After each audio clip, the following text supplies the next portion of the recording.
যদি বলি মাত্র ৩০ মিনিটের একটা কাজ আপনার পুরো মাসের চিন্তা দূর করতে পারে, আপনি কি বিশ্বাস করবেন?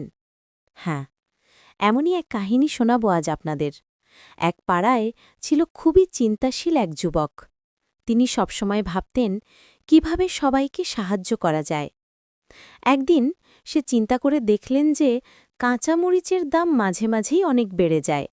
তিনি ভাবলেন, আমরা অনেক সময় আড্ডা গল্পগুজবে অপচয় করি, কিন্তু যদি কিছু সময় কাজে দিই, ফলও মেলে। তখন তিনি পাড়া প্রতিবেশীদের সবাইকে ডেকে বললেন, সবাই যার যার বাড়িতে 10টি করে কাঁচামরিচের চারা রোপণ করুন। আমি নিজেই আপনাদেরকে চারাগুলো এমনিতেই দিব।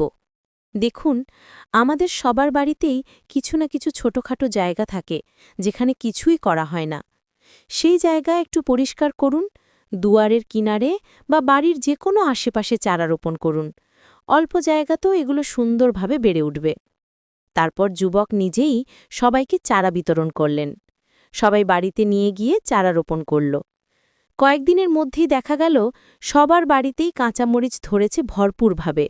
কিছুদিন পর সত্যিই দেখা গেল যে বাজারে কাঁচামরিচের দাম অনেক বেড়ে গিয়েছে, কিন্তু যারা কাঁচামরিচের চারা রোপণ করেছিল তাদের মনে শান্তি, আর কষ্ট করে কাঁচামরিচ কিনতে হবে না।